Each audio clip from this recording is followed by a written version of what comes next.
Think about the last 3 things you watched online. Not what you searched for, what you actually ended up watching. The thing that played after the thing you meant to watch. The video you did not plan to see, but somehow watched until the end. The content you consumed at 11 at night when you were supposed to be doing something else. Now ask yourself this. Were those things you chose, or were they things that were chosen for you? Most people answer that question too quickly. Of course I chose them. I clicked. I scrolled. Nobody forced me. But that answer assumes something very important. It assumes that the you who clicked is the same you who existed before the algorithm started learning about you. And that assumption is exactly what this video is going to take apart. Because here is what is actually happening, right now, to you, to everyone watching this. The algorithm is not just showing you content. It is slowly, quietly, incrementally shaping who you are, what you find interesting, what makes you angry, what you find attractive, what kind of person you think you are, what kind of world you think you live in. And it is doing this so gradually, so naturally, so invisibly, that most people will live their entire lives never noticing it happened. This is not a conspiracy theory. This is behavioral science. And once you understand the mechanism, you cannot unsee it. Let us start from the beginning. Every platform you use, YouTube, Instagram, TikTok, Twitter, Facebook, whatever comes next, runs on the same basic principle. Keep you on the platform as long as possible. That is the only goal. Not to inform you, not to entertain you, not to make you a better person, just to keep you there. Because every second you spend on the platform is a second they can show you an advertisement, and advertisements are how they make money.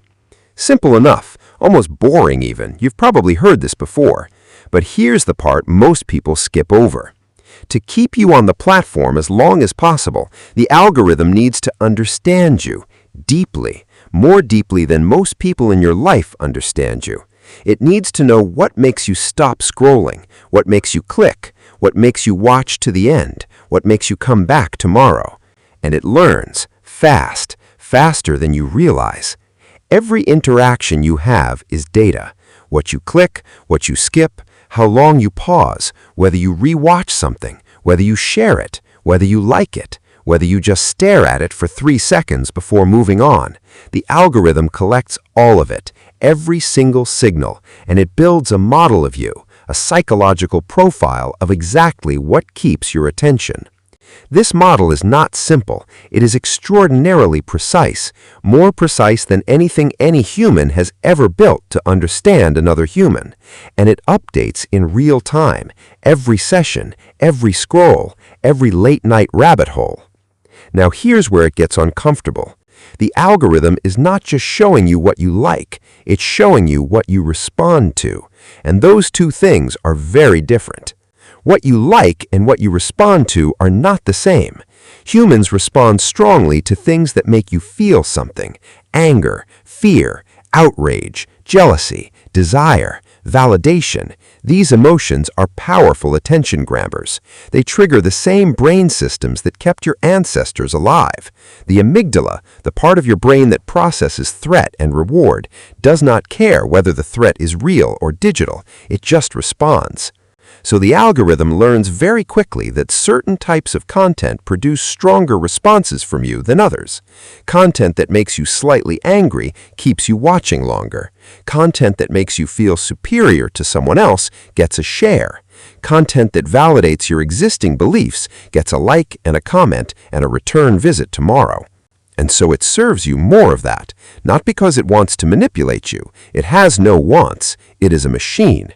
It serves you more of that because more of that keeps you on the platform longer. That is all it is optimizing for. But the effect on you is profound. Think about what happens over weeks, over months, over years of this. You start as a person with a wide range of interests, a curious, complicated, multi-dimensional human being with all kinds of thoughts and moods and perspectives.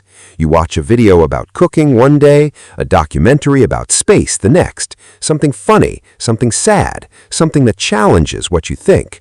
But the algorithm notices patterns. It notices that when you watch content about a certain topic, you stay longer. When you watch content that presents a certain kind of viewpoint, you come back sooner. And so it begins nudging you, gently, imperceptibly, just a slight lean in one direction, just a small adjustment to what appears at the top of your feed. You don't notice. Why would you? You're just watching things you find interesting. But over time, the range narrows, the variety reduces. The algorithm has learned that you respond best to a specific flavor of content, and it serves you that flavor more and more concentrated, more often. Psychologists have a term for this, filter bubble. But that term makes it sound like a passive thing, like a bubble just forms around you and you float inside it peacefully. The reality is more active than that, more precise, more personal. It's not just that you stop seeing certain things, it's that you start becoming someone who is less interested in certain things. Because interest is not fixed, interest is shaped by exposure. What you spend time with becomes what feels normal to you. What feels normal to you becomes what feels interesting. What feels interesting becomes what you seek out. What you seek out becomes who you are. This is a feedback loop, and you are inside it. Here is a simple example. Imagine you are someone who, at some point, watched a few videos that were slightly politically charged. Maybe you were just curious. Maybe you were doing research. The algorithm noticed you watched them longer than usual, so it served you a few more. You watched those too, and gradually over the following months, your feed shifted. More content from one particular direction, more content that confirmed a certain way of seeing the world, more content that made people who disagreed with you seem foolish or dangerous or wrong. You did not choose this, you just kept watching things that felt interesting to you. But interesting is exactly what the algorithm trained you to find interesting. Now take that same mechanism and apply it to everything.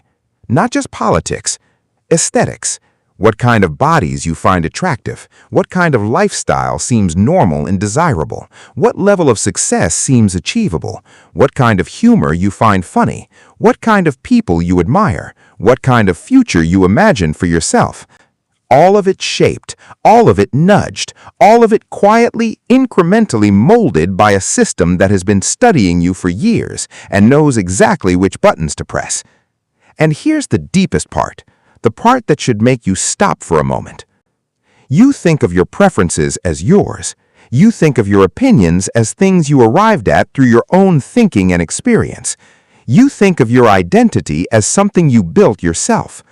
But how much of it was actually built by a machine that was optimizing for your attention, not your growth, not your well-being, not your truth, just your attention? Research from MIT published in 2022 found that recommendation algorithms on major platforms consistently push users toward more extreme versions of their existing content preferences over time. Not because the platforms want extremism, but because more extreme content produces stronger emotional responses, and stronger emotional responses mean longer watch times. The algorithm does not care about the content, it cares about the response. You are not a person to the algorithm, you are a response pattern, a set of behavioral signals to be optimized, and it is very good at optimizing you. Now, here's where most videos like this would pivot to something hopeful. Here is where they would say, but you can take back control. Here's a 5-step plan to reclaim your attention. Here's how to beat the algorithm. But that's not quite honest. Because the problem is not that you do not know about algorithms. Most people know. Most people have heard this conversation before. And yet, most people are still inside the loop, still letting their feeds shape their thinking, still becoming, slowly, whoever the algorithm has decided they should be. Knowing about a system does not automatically free you from it, especially when the system is this good at what it does. The more honest thing to say is this: you are already a different person than you would have been without these platforms. That version of you, the one who would have existed without the algorithm, had different interests, different reference points, different things they found funny or beautiful or important. You will never fully know what that person was like because that person was shaped by what they were exposed to, and the algorithm controlled the exposure. That's not a comfortable thought, but it's probably true. So what does awareness actually give you if it does not give you a clean solution? It gives you one thing: a pause. The moment between stimulus and response. The moment between the algorithm serving you something and you consuming it automatically. A very small moment, but a real one. And in that moment, you have a choice that you did not know you had before. Not a dramatic choice, not a heroic choice, just a small, quiet question. Is this what I would have chosen if nothing had been guiding me toward it? Is this who I actually am, or is this who I have been slowly trained to be? You do not have to delete every app. You do not have to live off the grid. You do not have to make any grand gesture. But you might want to occasionally watch something the algorithm would never show you, read something outside your feed, have a conversation with someone whose reference points are completely different from yours. Not to be virtuous, just to remember that the world is larger than what any machine thinks you should see. Because the algorithm is not evil, it's not malicious, it's just doing exactly what it was built to do, keeping you watching, and it's extraordinarily good at it. The question is not whether it's influencing you. It is. The question is whether you want the most sophisticated attention capture system ever built to also be the primary architect of your identity. You opened this video because something in the title felt familiar, because some part of you already suspected this was happening. That suspicion was not the algorithm's idea. That was you, the original you, the one underneath all the nudges and feeds and recommendations. That version of you is still in there, still asking questions the algorithm didn't prompt.